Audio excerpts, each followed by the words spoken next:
it's really getting in there and sharing parts of yourself and sharing like lifting back the curtain. There's a different type of showing up, I guess, that happens when you're just sitting in front of a microphone and there's not necessarily like the visual aspect or the live aspect. Welcome to the Wild Roads. I'm Shona Lee. And I'm Paula Ivy. Join us for conversations about how we don't do stuff normal. How we choose the wild roads of life. We want to show you all that's fun and possible, building businesses, making money, navigating relationships and parenting, things we nerd out about, and running at our wildest dreams. I bought a microphone. Look how professional I am. Hey. Welcome to our awkward podcast. It's always doofy.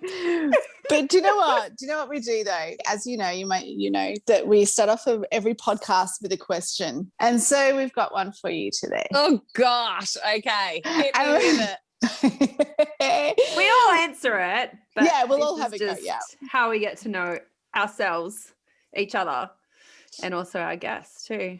You ask, Paula. Okay. Nikki. I'm like scared. Don't be scared. We'll be gentle. What is the very first album that you remember having? Oh, I think it was actually, do you remember the Presidents of the United States of America? And yes. Yeah, I'm pretty sure it was that. Oh, they were a great band. Yeah. They were. They were they were all over Triple J at the start, weren't they? And then they went mainstream. Yeah. And I have a funny story. My friends actually, I was only probably 14, 15 at the time. And my friends, it was coming up to my birthday and they were coming for a concert. That was the first concert I got to go to. And it was a surprise. And my dad had to come with us because that was my dad's rule was like, I'm coming with you. And my dad's like, anyone who knows my dad, he's like a rock star in his own right, has been in bands since I was like a baby. So yeah, it was hilarious. But as a kid, you think it's so daggy that he's coming along. But now I'm like, he took me to Big Day Out, like all the stuff. So yeah. That's cool because he secretly wanted to go. Dad. Yeah. Yeah, that's cool.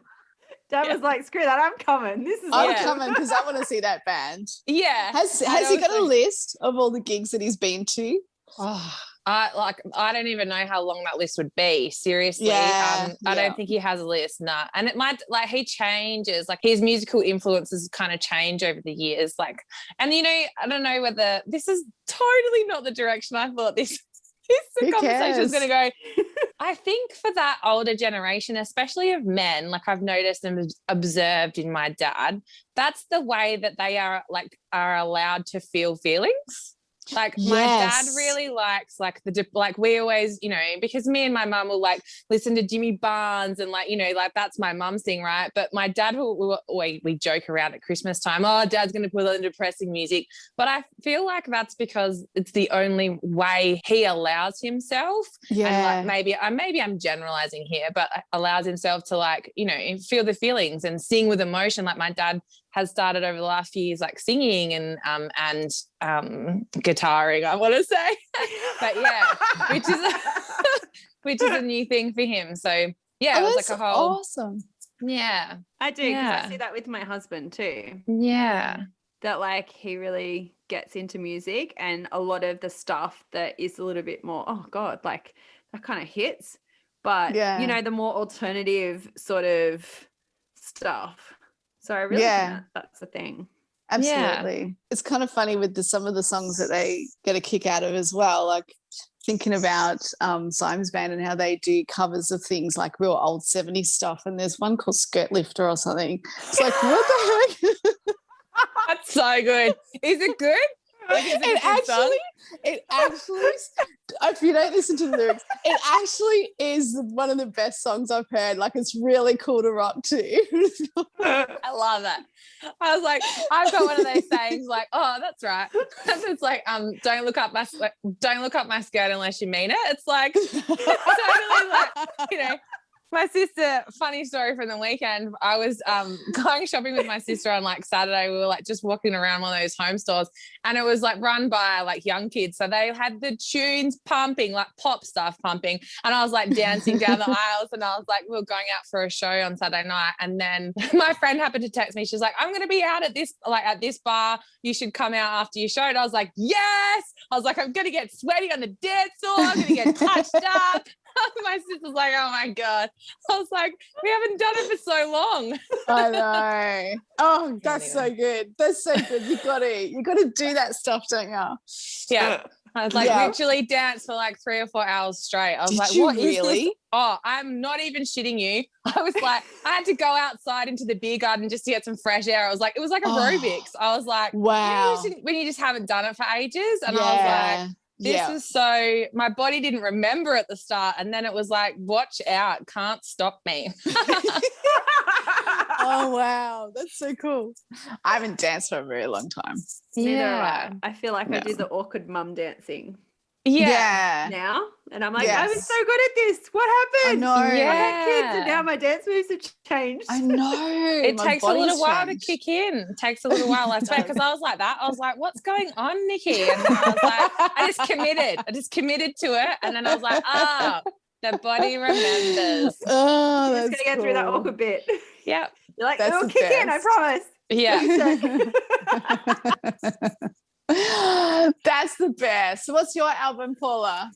My very first album was a cassette that I remember having that I played again and again and again. It was Dangerous by Michael Jackson. Oh, I love that. Yeah. Yes, and it had really wicked cover art. So I'd always like open up the sleeve and read all the lyrics and then sing and dance. Like that was my thing, was like I had to listen to songs over and over and read the lyrics until I got it. And then I'd be like, cool.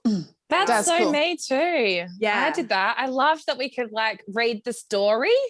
Yeah. Isn't it so interesting? Like now that music is so digital, you don't get the art that comes with the album, which was such a big part of really falling in love with an album, understanding the story behind it and all of the songs that come to make this one big body of work. Whereas now like you hear like, that's cool, I'll add it to my list. And it's kind of like you don't get the whole story because usually you don't download a whole album anymore. It's like songs that I like.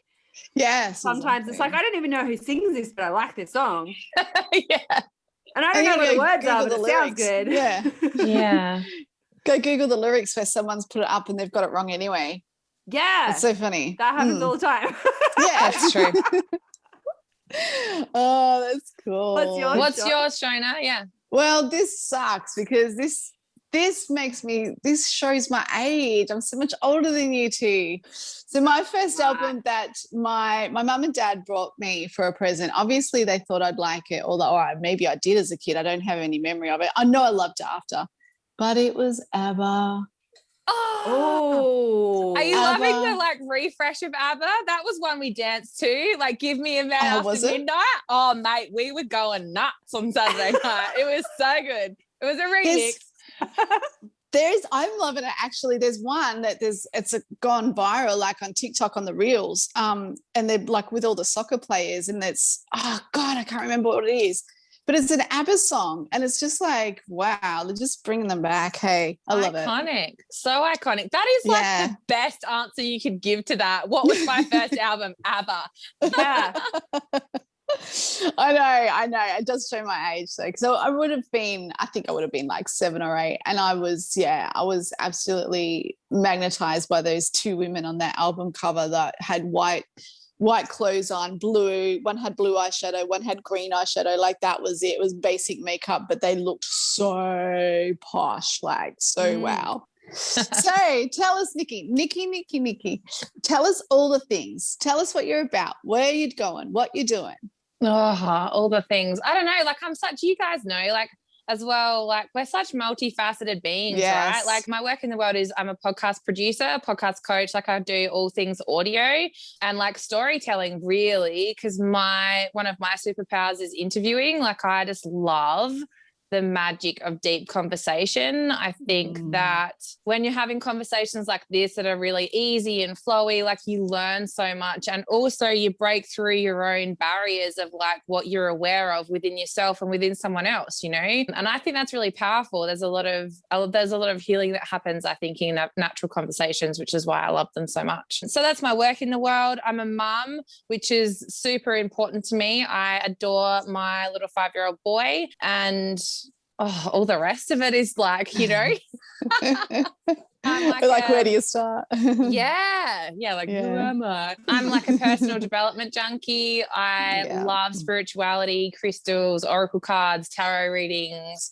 tapping into your intuition, all that stuff. Like that's the stuff that lights me up. Yeah. Beautiful. And do you share that, like, you know, is that part of your work? Yeah, like I think I've always been like a bit of a, well, you guys would know, starting a podcast is really confronting, right? Yeah. And you're like, who the fuck am I to do this? Who's going to listen to this? Like, what am I even doing? Like, you're owning your voice. You're using your personal vibrational frequency to communicate to people. It's a different kind of medium. Yeah, I would say that I definitely do a little bit of healing and life coaching along with my clients, because so much stuff comes up, you know, and it doesn't matter if it's connected to business or personal life. Like the reason why you're starting a podcast, it's really getting in there and sharing parts of yourself and sharing like lifting back the curtain. There's a different type of showing up, I guess, that happens when you're just sitting in front of a microphone, and there's not necessarily like the visual aspect or the live aspect that I think is not available in other mediums. So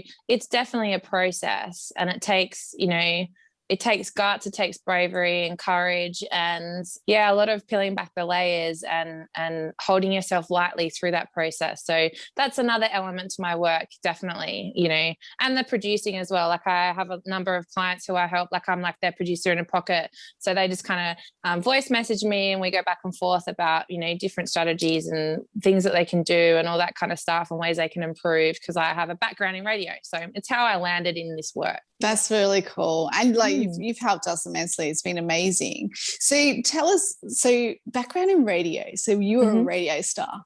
Yeah. I wouldn't call myself a radio star, but yeah, I loved my days in radio. It started like, I remember as a little girl listening to the radio, getting ready for school. Like we always used to listen to the breakfast shows, right? And there would always be 2 guys and 1 girl. Like that was always the dynamic on the commercial radio stations, right?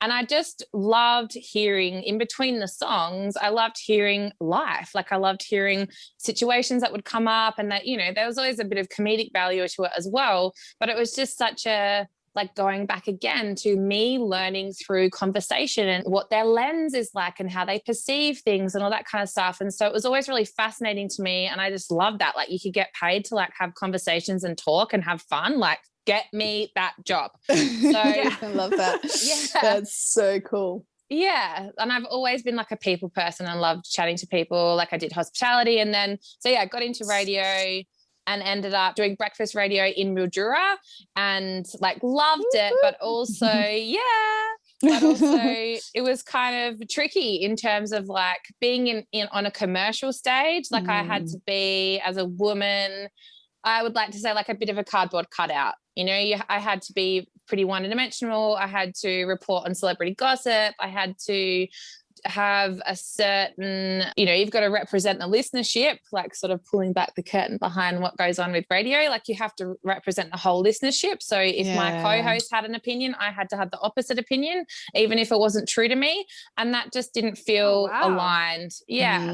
Just didn't feel aligned for me. So I decided to quit and come back to Adelaide and sort of and start anew. Like I had thrown a lot of my life into that industry and dedicated, you know, a lot of time and effort and blood, sweat and tears. So that kind of felt like a rebirth for me. And then podcasting became a thing, and I just started my podcast because I wanted to heal. I became a mum, and I split up with his dad when my son was like 5 weeks old. Sorry, his dad. I split up with my baby's dad. Yeah. When my baby was like 5 weeks old. We got you. We got you. So And I didn't have the resources to like, I don't know, to see the people I wanted to see. Like I'm always into like energetic healings and Reiki and shamans and all this kind of different stuff. And like, you know, just unpacking your stuff, right? And that's big stuff as well. Yeah. That's it huge. is big stuff. Yeah. I didn't necessarily have the resources to go and do that all the time, but I knew I was really good at interviewing and I knew I was really good at conversations and I knew that other people would learn from my conversations. Like I'm really good at asking questions and getting in there. So I started my podcast. It was a way for me to gain knowledge myself and share it with others. And then from there, it could have organically unfolded. Yeah. And thank goodness, because you're helping so many people create amazing podcasts. Yeah. And putting even more conversations and healing and inspiration out into the world. Yes. So thank you so much for doing your work, Nikki, because we wouldn't be here without you, because we're like, Nikki, we don't know a damn thing about starting a podcast. Like we literally don't know where to start at all. Like show us where to go because we don't have a clue. Thank you. Well, but you're right, though. You're right, though, Paula. Like the ripple effect of that is that there's so many people now on this stage, in the podcasting stage, where lots of healing can be done with all different views, different ways, and that's because of the work of Nikki, like and people like her. That it's just that beautiful ripple effect, isn't it? It is. Yeah, like I'm so passionate about free information. Like not all of us are, you know, we're not always like super resourced in a lot of our lives. Like I certainly wasn't when I had become a new mum. And so I just passionately believe in free resources, in free ways for people to learn and discover and become more self-aware and like love themselves more, right? Because people who love themselves more like heal the world, I believe. I definitely agree because I always say how you see you is everything.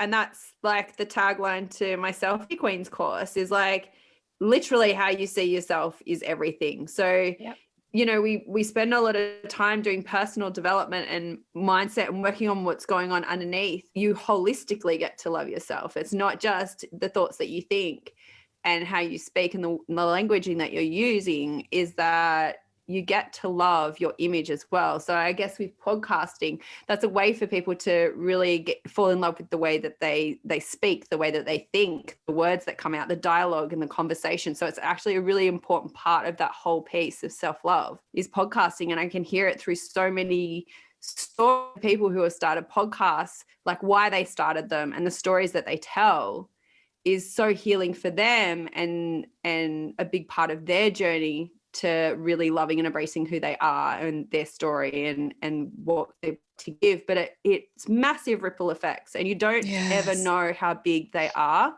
because you could just say one thing and that inspires a whole thing for somebody else. That's so right.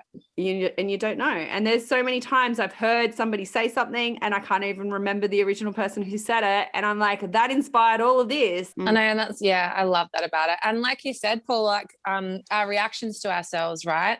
Like we can't ever, I think there was this big, not a big school of thought, but especially in Australia, like tall poppy syndrome is like such a thing. And you just can't get anywhere good or anywhere loving or anywhere compassionate or anywhere kind without first like showing that to yourself as well. Like, and I had this whole rhetoric of like just beating myself up and berating myself, you know, and it kept me stuck. It kept me small. And, you know, that's one thing I really try to instill in my son. Like, yeah, it's okay. Like failure is awesome. Failure is the best way. And it's about how we talk to ourselves in those moments, how we react to ourselves, our self-image, taking photos of ourselves, all those kind of things. They all like interact so that then we're more of a whole human. And more whole humans in the world is going to make the world a better place, you know? Absolutely. 100%. Amen to that. Yeah. For sure. That was gold. Oh, that's beautiful. Yeah, it's really interesting. And that's the beautiful part, Nikki, like you're saying, you know, teaching your son, like he's 5 and Paula's kids are so little as well, that to have amazing mums like you that are so open and looking at the world a little bit differently compared to, you know, when I was growing up, I guess, is that, you know, they're not going to fly themselves into cages like we do. Like we're our own worst enemy a lot, you know, a lot of the time we're just flying ourselves into a cage and we're staying there. Or, you know, we're like that, you know, I don't know if you've seen that image of the horse that's tethered to a plastic outdoor chair. And he's so miserable just staying there, and he thinks he can't get away. But oh my God, that horse can run and take that chair with him, you know, and we do that to ourselves. So I think it's beautiful that we do get this free information. We can listen to amazing people in this world that, you know, we don't have to invest. It's just investing our time so that we do have that ripple effect so our children can pass on these messages. And it's just a new way of living and thinking and living and breathing right now. And it's beautiful. Yeah, totally. And I'd love to know from you guys early on in this kind of work as well. I think we can get caught up in like, there's so much information available and we should ourselves into, we should be here, we should be further along, we should be doing this, we should be, you know, so I'd love to hear from you guys, like, how do you, like the nuance, right? Like the holding, yes, I can learn, yes, I can do better, yes, I can love myself more, and I'm okay where I'm at. And I'm just enjoying the journey and I don't have to be at the outcome just yet. Because I think that's, you know, like the nuance or the duality of being a human in this reality is really tricky. And I'd love to hear you guys riff on how you hold both of those so that it's like you can embrace the journey part more and where you're at more rather than, you know, like the gap. Right? Do you want to go first, Philippe? Okay, so literally just this morning, Jonah and I are in the same mastermind. And this was actually something I was voicing inside of the mastermind, is that we all, like, I'm in a funk right now and I'm mad at the gap. I am mad at the gap. But I know I've been through this so many times now that I know that being mad at the gap just makes the gap even bigger and last even longer. Yes, you can have a moment where you're frustrated and you get mad at the gap and you're like, like I should be here. And why isn't this working? And I feel like all my ideas have dried up and like, this isn't working. And like, all I can see is this. And, you know, whether it is, you know, people aren't showing up for live streams anymore, or not enough people are buying my courses, or, you know, my reach hasn't grown by X amount by now, whatever the gap that you think that you're in right now is, or your perception. And you'll probably notice that if you voice that to other people, that's why I highly recommend being in a mastermind, because they're like the greatest bits of gold ever when you're on this journey, is that they like to remind you, they like to lovingly give you a little kick up the butt and say, excuse me, you know, I've seen this amount of people join your course recently. I've seen this happen for you recently. You forgot to celebrate that this has actually happened and this has actually happened. And you're like, oh yeah, like, I think for me, the whole balancing part comes into remembering my gratitude practice. And for me, I actually combine that with taking photos. So every time I take a photo, my intention is, what am I celebrating? What can I be grateful for? What beauty can I see around me right now? So for me, it's coming back to that practice of like, okay, I might not be where I think I should be right now, but look at what I've got going for me right now, and practicing that gratitude, because gratitude's like, I always say this, gratitude is like a snowball. Once you like push that snowball off the edge of the cliff and it starts rolling down, it gets bigger and bigger and bigger and bigger and faster and faster and faster. So if you can just pick one thing that you can be grateful for right now, despite the fact that you're not where you think you should be right now, then that starts to grow and it takes up space. And that gap seems to disappear because you focus more on what you do have going on. And when you focus more on being grateful for what is, more becomes. When you focus more on what is, more actually becomes, rather than if you're focusing on what hasn't become yet, less becomes. Like so much room for like nothing to be going on and flailing about and just being mad. So for me, the balance there is coming back to gratitude and taking a moment to become really present, because usually when that gap appears is when I'm too focused on where I should be and in the future, and not actually appreciating what is happening right this minute and what I have achieved. Because if I really look at it, and, you know, sometimes it feels really good to be angry, but just take a breath and go, all right, let's just chill the anger for a second, the frustration for a second. And let's just open our eyes to see what is actually here and what I've actually achieved. Just within the last like month, 2 months, year, however long you want to go back, you'll always find amazing things that you have done. And it's so funny how it's so easy for us to focus on all the things that are not happening and the things that didn't work out. And you take a moment, you're like, well, actually, there's so much that did work out and so much that did happen that I didn't even freaking notice because I was too busy looking ahead instead of looking around. And, you know, that is a balance because, yes, I'm all about wild dreams and going after those big, beautiful things that you see. But there's also the balance of that is to be grateful for the present moment. So that's the balance for me. Boom. That was awesome. Because what about you, Shona? The gratitude is massive, absolutely massive. But for me to feel into the gap, it's more of a feeling into it and really bringing myself to the presence of it. It's really remembering what I'm doing this for, because if I lose my way as like I should be doing this because this is what my audience needs, this is how I'm going to make my living, this, and I like it. If I lose the sight of what I'm actually doing this for, then, you know, obviously my audience is a massive part of it. I'm giving.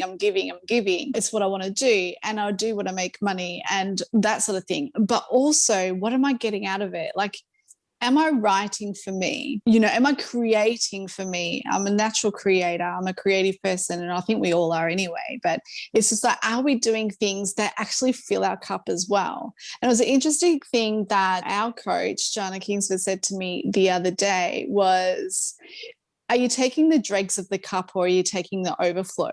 That really just hit me because it was like, yeah, I'm giving so much that I'm not really taking much for myself. The gap for me makes it more beautiful in a sense. If I'm allowing myself to enjoy the creative side of it, the whole process of it. The whole process of it is never easy. It's sometimes easy, but it's never always constantly easy. And there's all this mixed emotion. And, you know, it's interesting when you said before about your dad and hearing the sad songs, it allows him to feel emotion. Sometimes we can get like that too, where we go, okay, we should be here, we should be there, we should be like real mechanical. What's the strategy? What do we do this? And we forget to feel these emotions, and feeling these emotions is human. It's like we need that to have a fulfilled life. So it really is that. It's really just remembering, what am I in this for me? Yeah, I guess that's why things like this are awesome, right? Because I got to like say, like, this is why I started. This is how it like all that came out. Yeah. So right. It's about ourselves as well. You know, it's yes, we want to help the world, but it's got to be about us as well. What we want out of this life, this one shot that we have on this existence on this earth right now. What do we get out of this? Yeah, I think the biggest mindset shift for me was when I first started building my brand, and I was working on my mindset around I've had kids now, and I'm getting married, and like, you have kids, they go to school, and then everything's the same from now on out. Like, you know, we've had our 20s and we had our fun, and we had the party and just like traveling and doing whatever, whenever, but we've had kids and we're getting married, and like this just school drop off and pick up from now on. Like, that's pretty much it. Making lunches. Nothing else is, you know, you have to save up your holidays for school holidays, and then, you know, you work and you drop them off and all the things. And it was kind of like that, shifting that mentality of nothing has to be what it should be. It gets to be whatever you want it to be. Yes. And I've always been a soul that feels at ease when things are moving, when things are changing. Like, I was always that really annoying kid. Mum used to like always curse at me when I do this. She's like, why do you keep changing the furniture around in your room? Just leave it. Like, it's fine. It doesn't need to be changed. It doesn't make sense now, because she'll go in, she'll be like, everything's different. Where did you put stuff? And I'm like, no, like, I can't have things be the same long term. I feel very uncomfortable when that starts to happen. And ever since my husband and I have been together, from when we were dating and started living together, we've never lived in a place for longer than 2 years, because it's about that year and a half mark that I start getting really itchy. And I'm like, I got to get out of here. Like, this is a great place. and we live in a great spot, but like, I need to move. Like, I'm not happy here. Like, I need to like, yeah. And so then when we traveled full time around Australia, like I felt like I was more at home anywhere that I'd ever been before in my life. Cause I'm like, we are traveling to new places all of the time. It's like that shift in energy, that shift in newness, and that shift into like the unknown. Like, I don't know what's going to be at the next place. We've never been there before. I don't know if we're going to have, you know, cell service. I don't know if we're going to have food that we like there, like they're going to sell lots of stuff. I don't know if we run out of toothpaste, we could buy a toothpaste there. I don't know if like, you know, there was so many unknowns, and it actually felt really good for my soul to be in that space. So one of the things that has really shifted in my mentality over the past few years is that the journey to get from where you are to where you want to be is the point. Like going into that unknown and fumbling your way through and feeling all the feels and going on the roller coaster of like, yay, it's working. This is the most incredible thing. And being like, oh crap, I don't know what to do now because I've never been here before. What the hell is going on? Like, I don't know. And navigating through that, like I've never felt so alive when I navigate through that. And that to me is the point of life, because that makes me feel like I'm living. And that when you get to whatever the next big thing is that you're wanting, that's just like the cherry on the top, because the whole journey to get there was actually the point, because you've grown into the person that you are now that you've gotten the thing. And then it opens up the door to the next thing. And I think that's why a lot of people say, oh, you'll never be satisfied when you get the money or when you do the thing, because when you get there, it won't feel satisfying. You'll just want something else, and you just want more. So just be happy with what you've got and ask for more, because it's just going to lead to more and more. I'm like, yeah, how that's the point.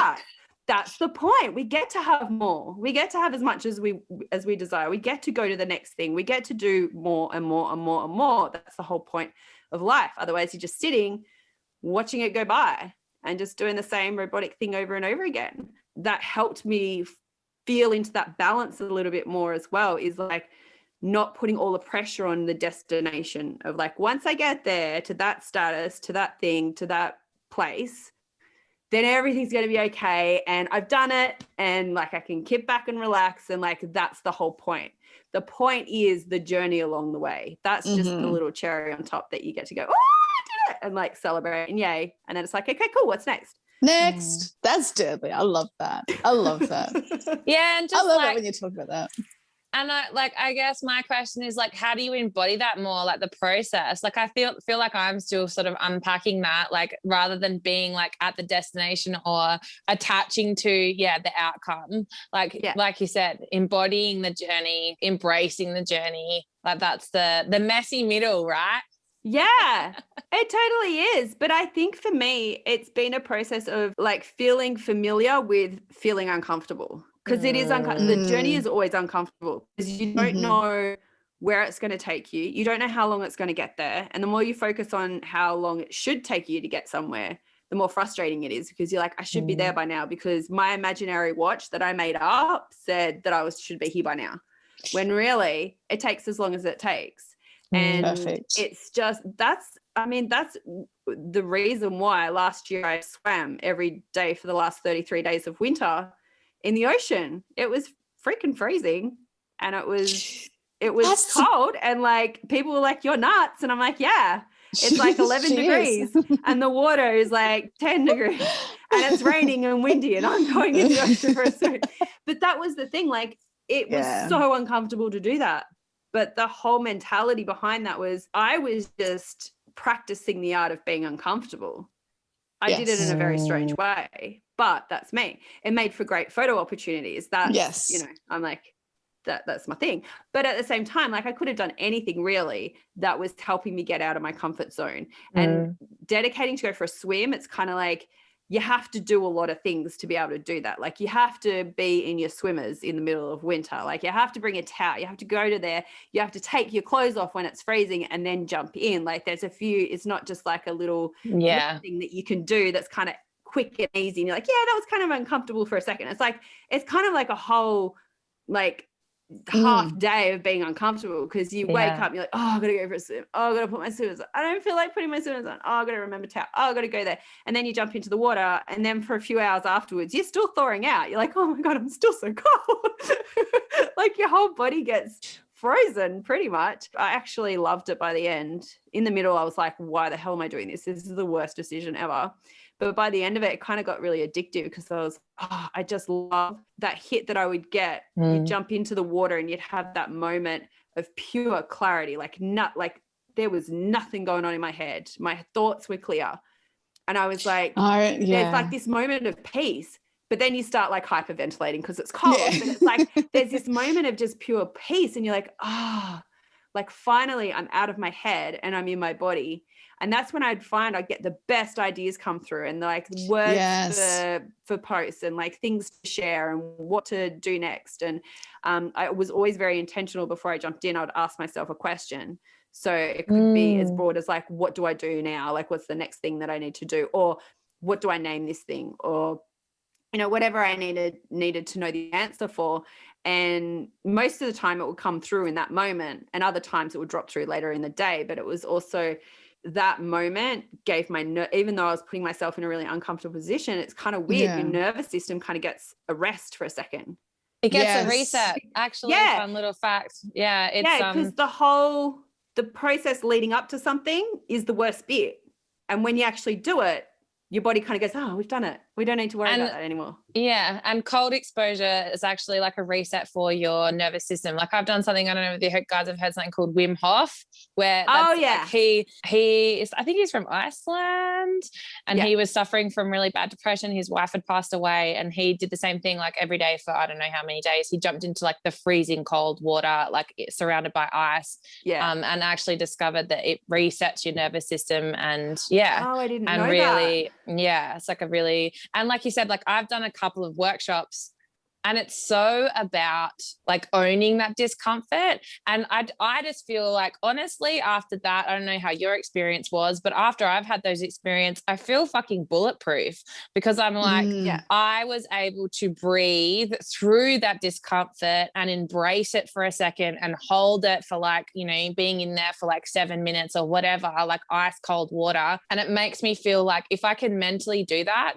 if I can mentally and physically be in that situation and breathe through it and keep my nervous system calm while I'm in there, like of course I can transfer that into my life. Of course I can, you know, I can dance with discomfort. Of course I can move through things that don't feel so good in order to, you know, to heal, to transcend. It's totally agree. Remarkable. So remarkable. And it's interesting, like even when you're feeling it yourself, like you've both done it. I haven't, but just witnessing Paula go through that, witnessing what, you know, when she would come into our mastermind and the things that were coming out and the downloads she had and the energy, and just witnessing that was just remarkable. Just like it made me want to go do it. And I'm a frog. Like I'm just like, it would kill me. I would die.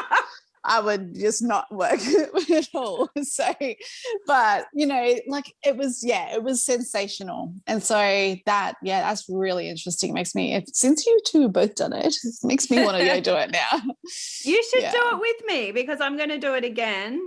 I haven't decided how many days I'm going to do it for this time, but at the end of winter, like the last day will be the last day of winter. I like to do that because then that's a nice way to end winter. Find a way to do it though, because you've got a sea. Yeah, I know, but isn't it colder than the sea? Yeah. Do you know what I realized? Only towards the end of my winter swim class last year. Yeah. Because I was doing, because the surf here in Sydney in winter is generally bigger and wilder in the winter. Yes. Like we get some swells that come through that are crazy, right? So for me, I was going to the beaches that had rock pools, like the lap pools. That's still ocean water, but it's kind of like a pool. And there's a few beaches that I'd swim actually in the beach, because there were like quieter bits of the beach. But anywho, so I was mainly going in these like lap pools, and because it meant like I could run and jump in and get submerged straight away instead of like having to wade through the waves and then dive under, and also great photos as well. So there was a few reasons why I was choosing the rock pools. But what I realized afterwards was, because I kept Googling what's the temperature of the ocean right now in Sydney. And Google was telling me ridiculous things like 18 degrees, 19 degrees. I'm like, it's not bullshit. I'm getting in there and it's colder in the water than out. And it's 11 degrees outside of the water. Technically, this should feel like a bath right now, but it's not. It's feeling like icicle. So anywho, there's a rock pool near where I live that I didn't realize until it was like the last week of me doing this 33 days. And I was getting in the pool while this lady who had just been doing laps was getting out of the pool. And she and I were the only ones who did not have wetsuits on that were inside this pool. We're both wearing bikinis, and she's getting out and she's like, oh, hey, like another like crazy person. And and she goes, it's pretty cold today. And I'm like, oh, yay, about to get in. And then I said to her, I go, oh, what do you reckon the temp is? Because it's only 11 degrees today. Surely the pool should feel warmer than what it is outside, because the water temperature should be around 18 degrees. Yeah. And she's like, oh no, the temperature gauge says 9 degrees. And I was like, what? There's a temperature gauge? She's like, oh yeah, if you go down the steps, there was like a temperature thing like in the water. And I pulled it out and I was like, oh, wow. It's like much colder in the pool than what Google says the ocean is right now. So I know that there's like currents and certain things that affect the temperature of the water. That's interesting. I know. I was talking to my husband, Brendan, about it afterwards. And I'm like, why would it be colder in the pool than in the actual ocean? He's like, well, a lot of those pools have like cemented bases and like there's rocks in them, but a lot of it's man-made to sort of make the pool. So he's like, maybe it's got something to do with the cement and stuff around the pool. And holding the weather. Yeah. Yeah. I'm like, oh, yay. I was doing like the hardcore version of this. Oh my gosh, you're amazing. What do you do on a regular basis, Shona, that makes you uncomfortable though? You dance with discomfort. I know you do. I do actually. I put myself out there. It's been hard in Victoria because we haven't been out much, right? For the last 18 months or 1 year, actually. It's probably been March last year, so a bit over 12 months. So it's been a bit difficult, but like to get out of my comfort zone is like, well, it used to be like going up to some dude that's playing at a pub and requesting songs and, you know, that sort of thing. Like that was initially something that I was like, oh, I can't do it. But now it's just like I do it all the time. I go talk to, you know, the manager of the cherry bar or, you know, in Melbourne and just go make a conversation like, you know, he's quite famous and stuff. So, but I don't know. What do I do to put myself out of a physical comfort zone? You know what? Not much. And I don't know why. I just like the thought of getting in the sea when it's freezing scares me. Oh, well, here's a classic example. It's not for everyone. It's not for everyone. But, well, I did dive with sharks not long ago. Yeah, so there was that. So there was great white sharks, not like sharks. my swimming shark adventure, which was reef sharks. And I freaked out when I found out they were there. But these are like great white sharks. I have to say, Shona, I don't know that I'd be able to do that because that's a big fear for me. Terrell, have you spoken on the podcast about the experience yet? Yeah. So, yes, a couple of episodes ago it would be by the time this one comes up. So, yeah, we put it on. We've actually put Paula put some footage because I took footage of me before I went in and sort of documented it. And there's some swear words and stuff. And it's a classic. I love it. It was hilarious. Shona was packing piss to quote. I would have been. Packing piss. I don't know that I could do it.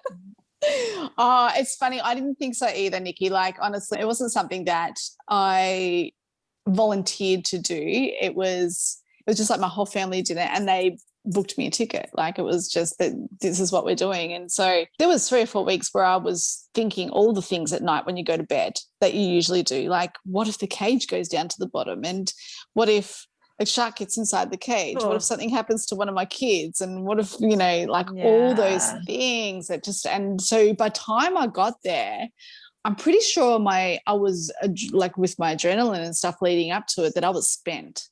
Like it was just like, I really can't be bothered doing this. I just can't do this. And then I slept all the way out there because it was 3 hours out to sea. And I slept the whole ride. And they woke me up when it was 20 minutes to go. And I was just like, oh, wow, I'm really buggered here. And then, the adrenaline kicked in again when it happened. It was so amazing. And I'm so glad I did it. So that's probably one of the things that's really kicked me into gear again. So we've had, Victoria's had the lockdown and we've not been able to go out and not doing all these things because I'm a real experienced person. I love adventure. But, that kicked me into gear again. Now I'm just fanging. Like, I'm just like, let's go. What can we do next? But we're just going to have to wait. I can't even imagine like looking at those sharks as they're like, that would be going through my head. Like, what if it gets in? I was just saying, like, because I've seen those, like, and you don't know whether they're digitally made or whatever, but I've seen footage of one get into a cage, and I'm like, oh. Yeah, well, they can actually jump quite high, which is interesting because the cage is open, right? It has to be open on the tops for the divers to go into it, and they lower it. And so the water's like maybe half a meter, it'd be more than that, maybe a meter above your head when you're in there. And then you go down to the bottom of the cage. So then it's a couple of meters. Yeah, when they throw out the bait and stuff, like they seriously jump. So if they're in a frenzy, like they can easily jump into the top of the cage. Yeah. Easily. Like, yeah. But now I look at them at a totally different light because they're so graceful. They're just like puppies, like when someone throws them a bone. Like, they just need meat. They just want meat. Yeah. And we are meat. We're meat. And they can easily get confused if they get accidentally exactly into a cage with some meat. Yep. Yeah. Exactly. Then we're a bit buggered, aren't we? Yeah.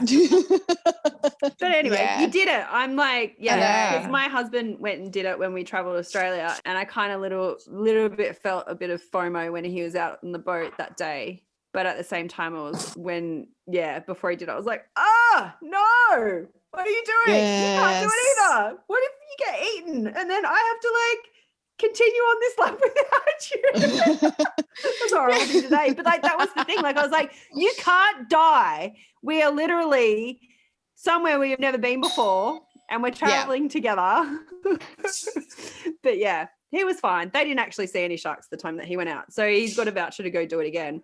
But it's so interesting now that Sean's done it and we're talking about, when are you going to go back and do it? I'm like, I kind of secretly want to do it, but I'm still like really, really scared.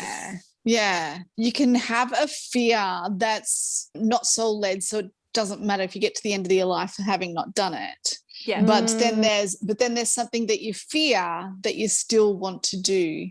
So which one do you choose? How do you navigate through that to work out, does it really matter? Is it piking out if I don't do this? Or am I pushing myself out of a comfort zone because it's something I really want to do? So it's like that, like, which one is it, That's a really interesting concept. I love that. I haven't heard about it like that before. Like the ones that are kind of like soul lessons, right? Like the things that you have to overcome. Totally. Yeah. Like I've never thought about it like that before. Yeah. It's either fear because it's going to be really, really uncomfortable for you to do, because you might have logical reasons why you shouldn't do it, like sharks can eat people. That's a really good logical thing. They've got giant teeth and you could die. Like that's quite logical, right? But then at the same time, you present them with this opportunity and there's still something inside of you that kind of gets a little bit excited, but they're kind of like, do it anyway. There's like a like a charge, right? Yeah, there is. And it's like sometimes it's a tiny little charge and you just barely feel it because your brain's going into overload of like how dangerous and how stupid and why would you do that, and that's ridiculous, and don't you know that blah blah blah blah blah. But there's still, you can feel it, and it's just, I think a lot of the time it's like you don't want to feel that charge. You kind of like go, no, I can't, because you agree with the logic because you're like, I don't want to get that uncomfortable. But there's something in your soul that's saying, but do it. Yeah. Because this is going to be great. And it's going to change you in some way that's like really, really beneficial. I've had a couple of things like that in my life where I've been, I've felt the charge and I've been like, I don't want to, but I just, and how would I describe it? Like surrendering to the like, okay, this is obviously something I have to do, Yeah. That's it. Take the wild road. Yes. Yes. Take the wild roads. All right. Absolutely. Nothing better. There's no greater feeling, is there? Yeah. No. So, Nikki, to wrap this podcast up, tell us, what is the wildest road that you have ever walked down? Good question. Oh, yeah. Love this. I don't know, like there's some pretty wild things that I've done, but I'd have to say I actually think that becoming a mum has been the wildest road that I walked down. Like, if I get really honest with myself, like I knew that it wouldn't work out with Caden's dad, my son's dad. And I knew that I'd end up doing it, not by myself, like we co-parent, like he goes to his dad's every second weekend, but I kind of knew that I was in it by myself. And he's just changed me in so many ways, like in really good ways, in ways that are like, just so expansive, and he's a love that I've never known before. Like I've never known and understood love like I do now. Yeah. And also I've never been willing to be so brave and courageous in like starting my business and doing my podcast and doing things like that, because I want to show him and because I want to create a better life for us. You know, I think for me, it's worked better for me that I have someone else to do it for with, you know what I mean? Rather than it just be because I want it. Like he's a reason why, he's part of my why as to why I do learn so much and expand so much and grow so much and take scary steps. So I'd have to say like, it's not a glamorous answer, but that's definitely, he's the wildest road that I've ever taken, was like finding out, like, because I had only dated his dad for like 3 months. I remember having this, because I cried when I found out. I was like, oh my God, I'm going to be one of those women. I'm going to be that. And I was like, do I just break up with him? Do I just break up with him and not tell him? I remember sitting on my bed crying when I'd found out, and I had to go to work. I was working at the Highway, this big bar in Adelaide. I remember then going to work and like walking up and down the bar, and it was like someone sort of came over like my right shoulder, because I was, you know, when you're just pacing and you're like, I hadn't told him yet. Yeah, yeah. And I was like, and someone said, no matter what happens, no matter what he decides, you'll be okay. And so from then on, I was kind of like, I was resolved. I was definitely going to have him. And yeah, so then it's sort of one of the big times that I've really like heard someone like, you know. Isn't that beautiful? Yeah, a spirit say like, oh, okay. And I was like, all right, I know I'll be all right. I know I'm supposed to do this. So let's dance. Let's dance, all right. Yeah. Love that. Parenting is definitely a wild road, and it's so different for all of us as well. Yeah. Thank you for sharing. Yes, thank you for having me much. on. I have adored chatting to you. We love you, Nikki. So good. And thanks for the awesomeness that you guys put out into the world. I bloody love it. You know, it's so like we've been talking about, it's so important to share it. And the way that you guys show up, like so just real and authentic and like telling it how it is, like that's so important, I think, in this world of like social media and highlight reels. Like it's so important that everyone understands the like some of the behind the scenes and some of the tough parts and some of the, you know, like no one has it all together. No. So, no one has it all together. No. Yes. So thank you for jumping on, and Paula P, like I'm just like, I know that you've shifted through most of your funk right now. I can see it on your face. I can see it. Shona actually said to me this morning, she's like, are you okay? Because I was a little bit delicate this morning, and I'm like, this will be good for me. And it has. It's been amazing. Yeah. I did shift a lot this morning. See, that's what we do. Beautiful. When we continue to take the wild roads. We know that we get to shift through it. It doesn't have to take weeks. No. Mm-hmm. Like just it like takes that. moments. Yeah, totally. When you decide you're ready to shift, you can shift it. So yeah, and like feeling it too. Like I think that's such a key to it as well. Like feeling it and like accepting it, and then being like, okay, like move through me, show me what you need to show me. Yeah, that's so true, because it's usually the denial of it that takes the long time, and as soon as you go, all right, do your thing, that's when it starts to shift. Well, thank you so much. I have adored being on here with you. Have an amazing day. Love you too. Thanks so much for time and energy. Love it. No worries. All right, see you. Bye. Wild Rose. Wild Rose. Wild Rose. Wow.